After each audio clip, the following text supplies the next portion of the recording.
Hinihiling po namin, Ama, Ay, Papa. na sa bubukas po ng 2025 at sa muli naming paglalakbay sa taon ito, Ama. Hinihiling po namin, samahan mo kami, Panginoong Yesu Cristo. Aming mga banal, samahan mo kami ng iyong dakilang presensya. Salamat po, pinagkakatiwala ko sa iyo ang pag-aaral namin ng iyong banal na kasalukatan. Piliin ka, luwalhatiin ka, at taus-puso ka. Pasalamatan ang bawat isa sa amin. Ito po ang aming nagkasal sa panalangin sa pangalan ng mga ng Espiritu Santo. Amen. Amen. Ito.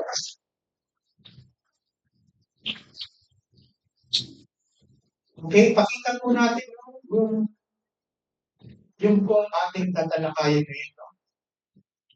Ang unang aklat ni Peter, Kabanata 5 na tayo. Okay, ha? Nananawagan po si Peter, mga kapatid.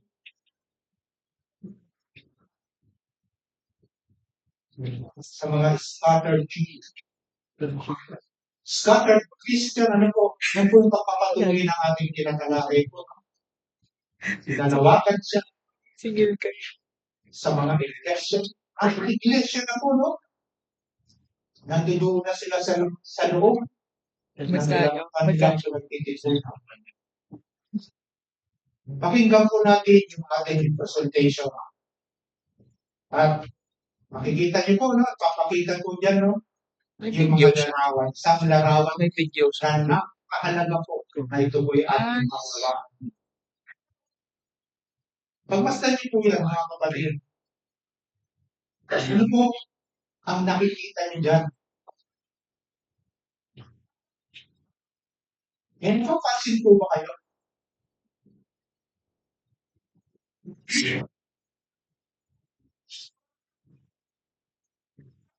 Ang dakilang pastol. Sino ang kanyang pinagpapastolan? Ang mga tipa. Malakas po ba ang mga ito? Samantalang tignan niyo po, galbit, nagdali. Iliyon man siya, o iliyon man siya, siyempre. Oo, ano? Nakita niyo po, walang ibang magtatanggol sa kanila kung hindi ang dakilang pastor. Amen po ba, mga kapatid? Habang sila'y nangihinap sa katahimikan ng kanilang buhay. Tignan niyo po, may tumatay yung pastor. Walang iba ang diyan pa ng Yesu Cristo. Na siyang nag-iingat sa atin. Na siyang nagsisilbing kapay natin. Nagsisilbi siyang luha.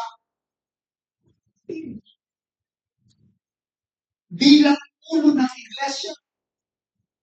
Imagine niyo po sa inyong harapan. Nagsasalita sa atin. Sa pamamagitan ng pagkakas. Kaya pinanawagan si Peter sa lahat ng iglesia. Ng mga kapalakil na ngayon. Makikita niyo ang heart ni Peter. Makikita niyo po ang kanyang kaisipan. Hanggang sa matapos po natin payo na ito. Okay? Sabi po sa ulat ng kanyang lingap. Sa matatandang namumuno sa inyo, nananawagan ako bilang isa ring matanda, pinuno ng iglesia na tulad ninyo.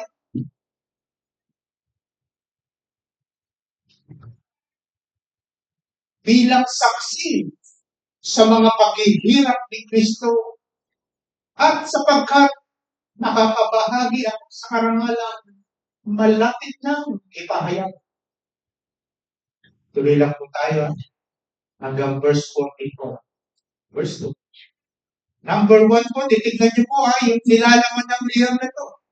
In-highlight po natin Ano niyo po ipasok po natin sa atin para hindi po siya makakawala sa ating isip, tungo sa ating puso. Pangalagaan ninyo ang kawan ng Diyos na pinagkatiwala sa inyo. Gawin ninyo ito ng maluwag sa loob at hindi napipilitan lamang. Iyan ang nais ng Diyos, mga kapatid.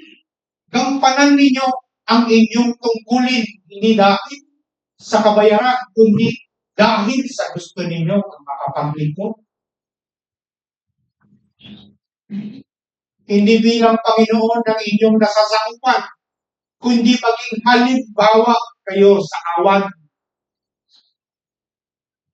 At pagparito ng pinunong pastol ay tatanggap kayo ng maluwalhating korona na di kukupas kailanman. Hallelujah. Verse 4, verse 5.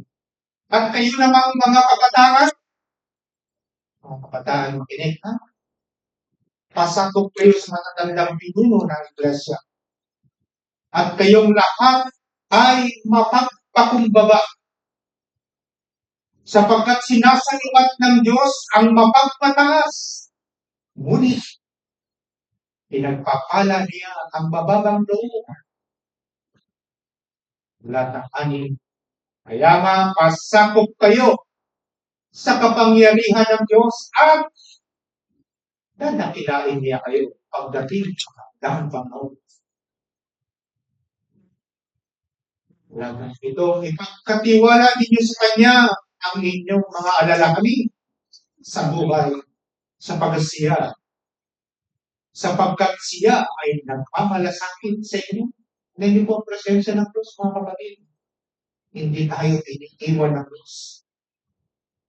Talatang 8, maging handa kayo at magbantay.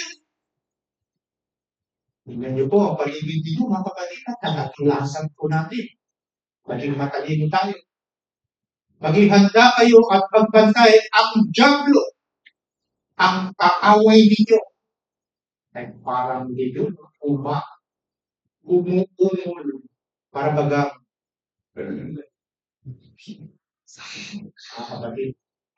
Ayos na po tayo, Magpasok natin ng 2025, maging matalas tayo. At hindi aligid po, tignan niyo po yan, Mamaya po makikita niyo po yan. Hanggang sa matapos po natin ito. Ali-aligid na naghahanap ng malalapag o masasaktan. Talatang siya.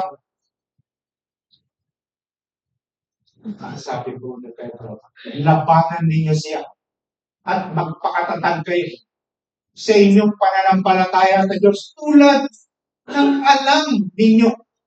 Hindi lamang kayo ang nagtitiis ng mga kahirapan, kundi gayon din ang inyong mga kapatid sa buong daigdig.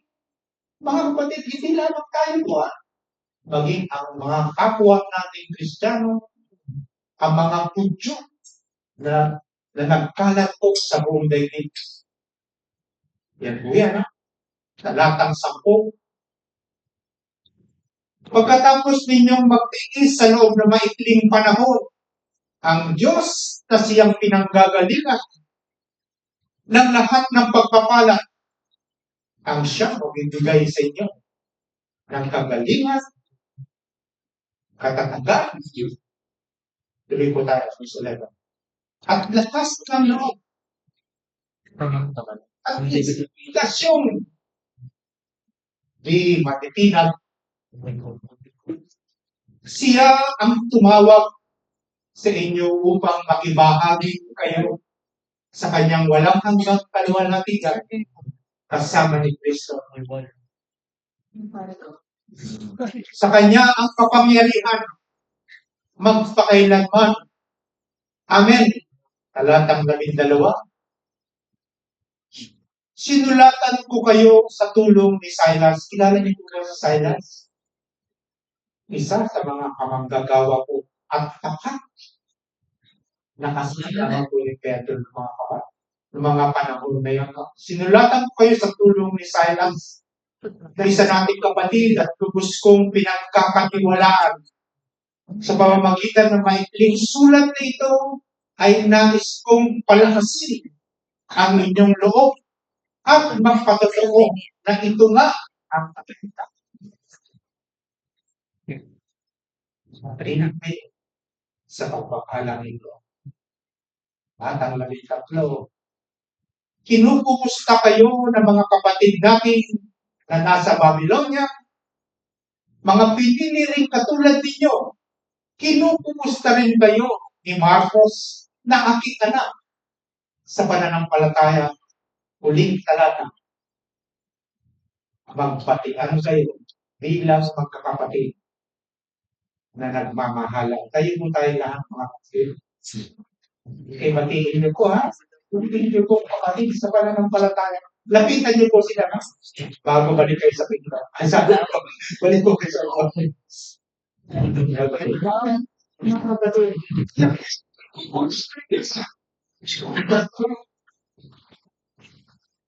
Akala niyo ba pinagulungan? Akala niyo ba pinagulungan? Yeah. Mamaya. Mawal pa kita yan. Ha? Mawal pa kita yan. Pakita, ba't bawal pakita? Bawal pakita. Wala. Sabi ni Jude, Wala ako. nag-invento tayo. Yung na, parang ikaw hindi ah. Kakay niya. Kaway. Talaga. Ay, sorry. Wala. Layo ah. Dapat ako din may ganyan. Oh, yan ah. Happy birthday.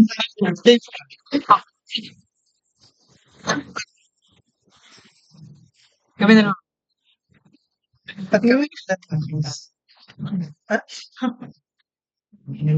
Baling vlog doon.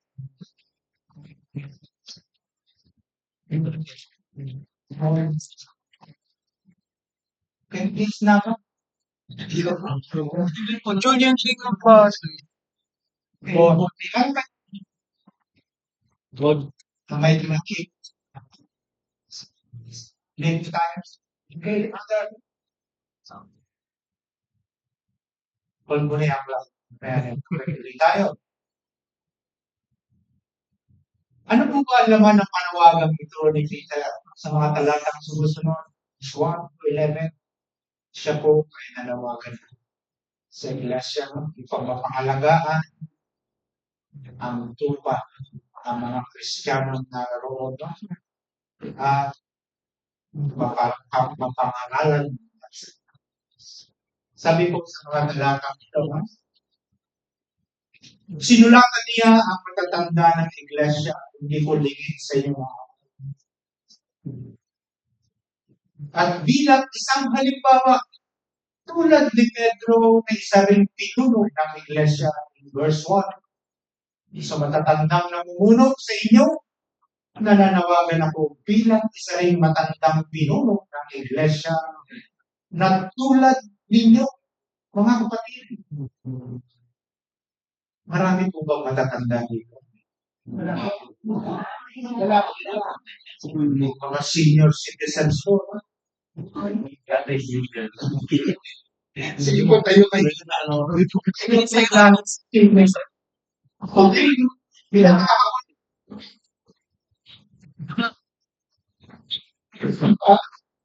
sige ha. Kayo po natulanggap na ng 32% mula sa plus ating Friends, yan. BM po.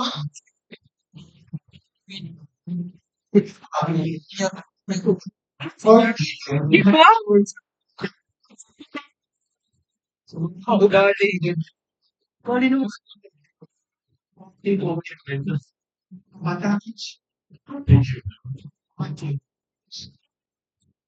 Naligaw na siya. Ano po? Yan po, nakalagay po ang panawagan ng Pedro. Sama-sama po tayo dyan, tulong-tulong tayo. Bilang saksi sa mga paghihirap ni Kristo.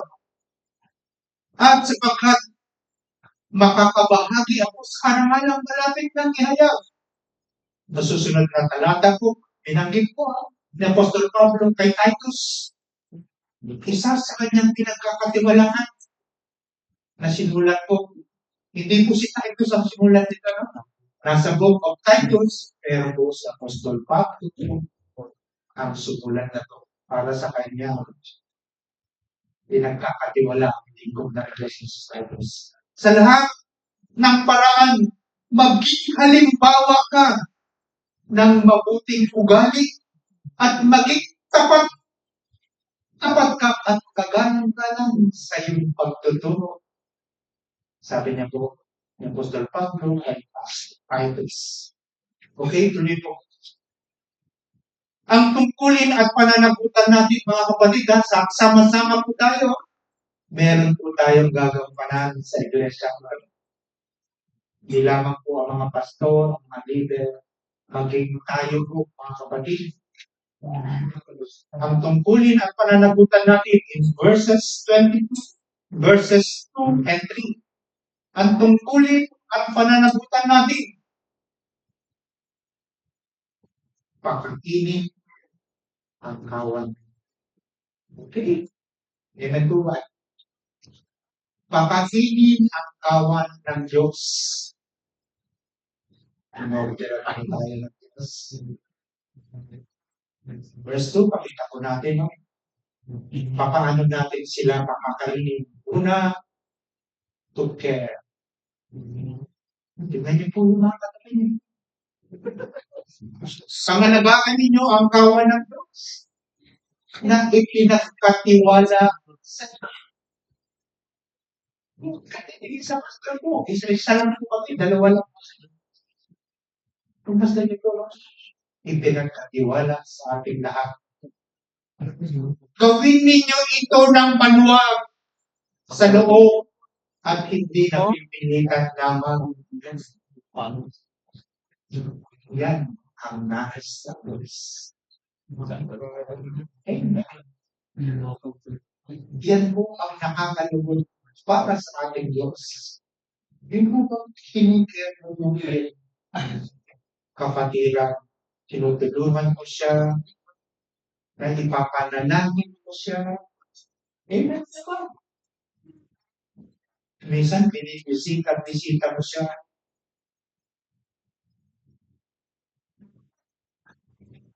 Minsan, kinakaunsil mo siya. Patid na, sa totoo lang po, hindi naman oral talaga lahat yan ng pastor. Role natin lahat po yan. Bata, matanda, tinutulungan natin, kinapalingan natin ang bawat isa sapagkat iyan ang nais ng Diyos. Gampanan ninyo ang inyong tungkulin, hindi dahil sa kabayaran, kundi dahil gusto ninyo makapaglingkod sa bawat isa, mga kapatid. Susunod. Naalala niyo po ba si Pedro nung kausapin siya ng Panginoong Jesucristo? Alam ko po, kilala niyo po yung usapan na yan. Basahin po natin ang banal na kasulatan. Pagkakain nila tinanong ni Jesus si Simon Pedro, Simon yung anak ni Juan. Ang sabi ni Jesus, inibig mo ba ako ng higit sa mga ito? Ang sagot ni Pedro, opo, Panginoon. Alam ninyo, mahal po kayo. Tugon niya. At kabilin-bilinan po ng Panginoong Jesus, mga kapatid. Sinabi sa kanya ni Jesus, kung gayon, kakainin mo ang aking mga batang tupa. Malinaw na malinaw ko. Amen po, mapaliwanag ko ba? Narinig na ating tenga. Kung gayon, kakainin mo ang aking mga batang tupa. Talagang mahal mo ko. Pakita mo sa iyo mga gawa. Mga kapatid, sunod mo. Nalamtaman po muna natin yung 16 na, mga kapatid. No? Para mapagkanto po natin. No? Makita natin po yung paglalakbay natin sa pag-aaral ng salita. May pangatlong ulit na tinanong. Ilaktawan po natin yung pangalawa. Pangatlong ulit na tinanong siya ni Jesus, Simon, anak ni Juan, mahal mo ba ako? Medyo nakaranas ko ng kalungkutan. Si Peter, sapagkat 3 beses siyang tinanong, Dan, mahal mo ba ako? Mga kapatid, ipapatuloy po sa inyo ang pananalitang ito ni Jesus. Mahal po ba natin ang Panginoong Jesus? Hindi po, narinig tayo ng Diyos. Yan po yung pakikipag-isipan ng Diyos kay Pedro. So, pinag-aaralan niyo po ang salita ng Diyos, no? Malawak na pananaw natin, no? Kaya sinabi niya po, seek ye first the kingdom of God. Dinitresyo po natin ang maigi po. Hindi yan po babasahin na pangkaraniwan. Yan, nalungkot si Pedro sa pagkatatlong beses siya tinanong, mahal niyo ba ako? Kung titingnan niyo po ang Diyos, hindi siya masasatisfied sa isang sagot ng pangkaraniwang tao. Ulitin niya po yan. Kung titingnan niyo po, napakakulit ng Diyos, ha? Pero mabuti po ang Diyos. Hallelujah. Tuloy po tayo. At sumagot siya, Panginoon, alam po ninyo ang lahat ng bagay. Alam ninyo, mahal ko kayo. Sinabi sa kanya ni Jesus, Bilisan po, pagkainin mo ang aking mga tupa. Unang sagot po ang tugon ng Panginoon. Pagkainin mo ang mga batang tupa. Sa pangatlo pong tanong, nilaktawan po natin yung verse 26. Sabi niya, pagkainin mo ang aking mga tupa. So, bata, maganda, saklaw mo, at pakainin ang aking sabi. Yan po ang mga kapatid na tulitan. Pangalagaan ang awa ng Diyos in verse 3. Hindi bilang Panginoon ng inyong nasasakupan, kung hindi maging halimbawa kayo ng tawad. Amen. Tingnan niyo po, no? Wala pong bossing. Walang mataas. Lahat po tayo ay pantay-pantay sa paningin ng Diyos.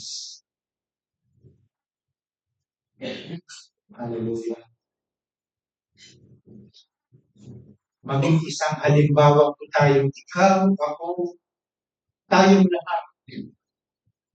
Maging isang halimbawa sa paningin at pandinig ng ating Panginoon. Sabi ko ulit, no, balikan natin, no? Yung pangalawang katanungan, sabi ko sa aklat ni Juan, kabanata 21, talatang 16. Muli siyang tinanong ni Jesus, Simon, anak ni Juan, iniibig mo ba ako? Sumagot si Pedro, Opo, Panginoon. Alam ninyo, mahal ko kayo. Sabi ni Jesus, sa pangalawang pagkakataon ko, alagaan mo ang aking mga tupa. Una, pakainin ang mga batang tupa. Pangalawa, pangalagaan mo sila. Pangatlo, pakainin ang lahat ng tupa. Mga kapatid, pag nilay-nilayan mo natin, pag gulay-gulayan mo, may pagkukulang pa ang Diyos sa atin. Wala siya.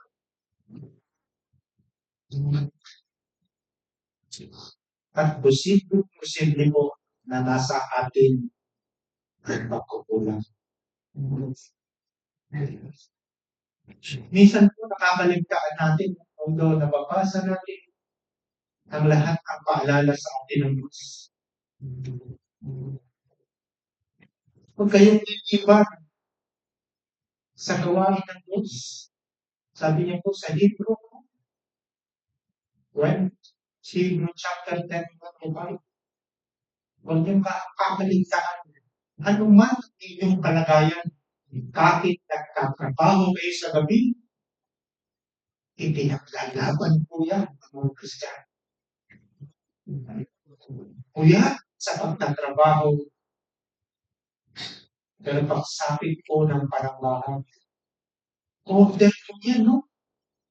Kautusan ng Diyos, ano man ang iyong ginagawa? Tumalpak sa gawain ng Diyos. Ipinapaglaban po yan, no? Nagtitiis ang lahat makadalo lang sa gawain ng Panginoon.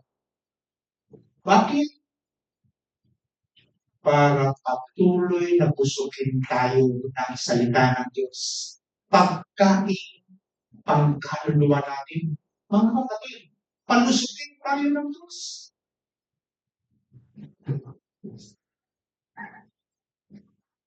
Pinangangalagaan tayo ng salita ng Diyos. Pinapakain tayo ng masustansyang pagkain ng Diyos para tayo ay tumatayo sa ating pananampalataya. Aligiran man tayo ng dyablo sa ating paligid. Nakatayo tayo sa ating pananampalataya. Hallelujah, tuloy po. Sabi po kay Apostol Pablo, alam niyo po, napapansin ko po, no? Peter, James, Paul, Matthew, Mark, Luke, nagtutulong-tulong, napapansin niyo po ba yan? Nagtutulong-tulong ang mga isinulat nilang dito na nakalakip sa Biblia. Pinagtutulungan nila na iahon ang mga taong nagtitiis ng hirap sa pamamagitan ng kanilang mga sinulat. Sabi po ni Apostol Paul, sa aklat po ng mga gawa, Kabanata 20, talatang 24, ingatan ninyo ang inyong sarili. Una, sinabi niyo po, kayo, sa inyong sarili. At ang buong kawan na inilagay ng Espiritu Santo sa inyong pangangasiwa. Pangalagaan ninyo ang iglesia. Tignan niyo po ha, imagine niyo po yung liham na yan kung gaano po kalaki ang nilalaman ng liham na ito.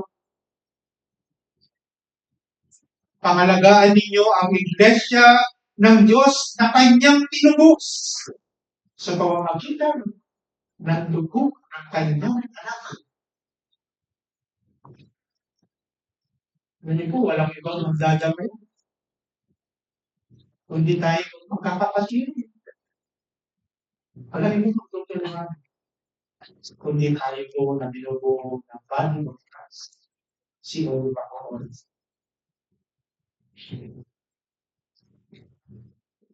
Kapatid siya. At alam niyo po, no, ang Diyos po, pag sinunod natin, ay pagpapala ang Diyos. Ang gantimpalang korona mula sa dakilang pastor, kaluwalhati ang di ko bukas. Verse 4. At pagparito ng Panginoon, ng pinunong pastor, ay tatanggap kayo ng maluwalhating korona. Na di ko bukas ay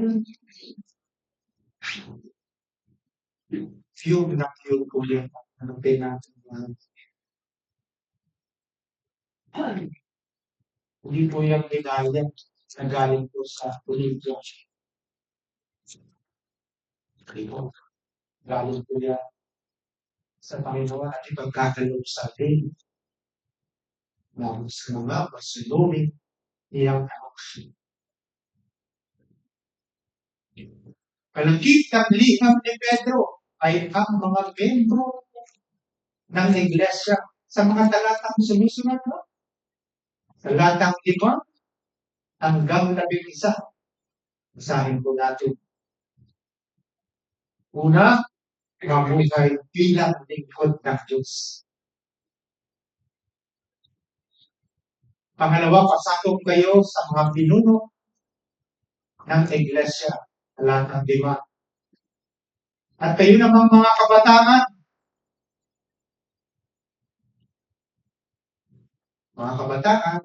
meron po bang kabataan? Walang po. Sige, tumayo kayo, mga kabataan. Tayo kayo, mga kabataan.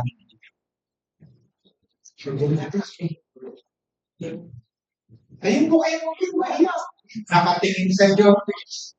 Sa totoo lang po. Yan. Kayo, po yung mga matatanda. Dito kayo. Kanina tayo. Ganado kayo. Yan. Mga kabataan, ano?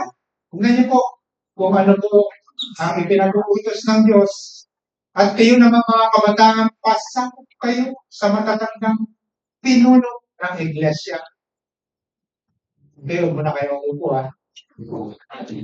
At kayong lahat ay, sabihin nyo nga po, magpakumbaba sa sinasalumat ng Diyos ang mataas. Ngunit, pinagpapala niya ang mababang loob. Sige, pwede na kayo upo. Hindi na mag-pizza. Okay, thank you mga kabataan. Okay, tuloy tayo mga kapatid. Pasakop kayo sa kapangyarihan ng Diyos. Ay, lahat po tayo. Yan po ay kautusan ng Diyos. Pasakop kayo sa kapangyarihan ng Diyos. Talatang 6. Kaya nga pasakop kayo sa kapangyarihan ng Diyos at tatakilahin niya kayo pagdating ng panahon. Ang hawakan niyo po yan, no? Mga kabataan. At ang binubuo po ng body of Christ. Pagdating ng kakang panahon. Sunod tayo. Laging ba pinibigay ang Diyos? Amen po ba tayo na, no? Nakita na po. Sa simula po, nakita natin ang ng iglesia ko. Malipat-lipat tayo sa pilit na ba?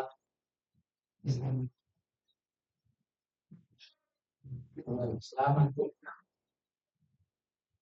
Amen. Ipagkatiwala ninyo sa Kanya ang inyong mga alalahanin sa buhay sapagkat siya ay magpamalasakit sa inyo.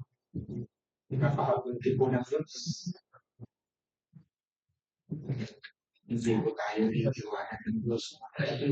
Kaya po sa pagtanam natin ngayon, hindi lang tayo ng Diyos. Hindi niyo po Hiling lang tayo ng hiling sa Kanya. Mm. At ang Diyos po ay makagbigay sa tamang panahon. Amen. Tuloy tayo kapatid. Mamuhay bilang kawal ng Diyos. Akala niyo po, no? Masarap ang ating magiging buhay. Naka-frente tayo na nakaupo. At yung ating mga uugoy-ugoy, hindi po. Ayaw ng Diyos po yun, no? Mamuhay kayo bilang kawal ng Diyos. Meron po tayong sasagupahin. Mga kapatid, yung pakakanda po natin yan. Sabi po sa mga talatang ito, talatang 8, kilalanin ang kalaban. Talatang 8. Instruction po ni Peter. Sa mga kapatid, makiukat nila kayo. Hindi lang handa, ha? Pagmasdan niyo po yung pamumuhay ng mga kawal sa parasite. Ganun po sila, ha? Gising na gising. Laging handa. Nagbabantay. Mga kapatid, ha? Baka naman po tayo magpagpuyan. Kumbaga, hindi po. Hindi po. Kita niyo po kung paano natin sasagawa yung pagbabantay na yan. Na po, laging handa. Maging handa kayo at magbantay. Ang diablo, ang kaaway ninyo ay parang iyong umaatungal. Umuungal. At ali-aligid na naghahanap ng malalaman. Okay, isa ang magtatapos nito tayo. Pagmatlan niyo po ang kilos ng diablo. Mga kapatid, hindi natin makikita yan kung hindi natin nababasa ang Biblia. Hindi natin makikita ang kilos ng diablo sa paligid natin kung hindi natin binabasa ang Biblia.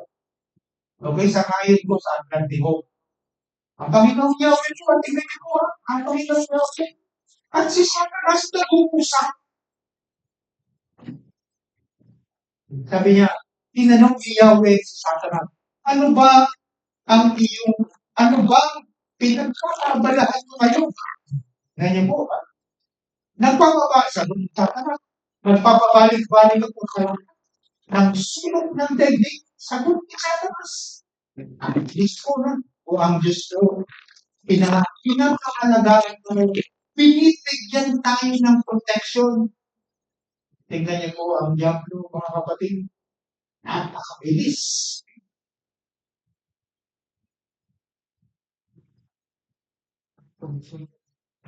Pabalik-balik mo sa alinang sulok ng daigdig.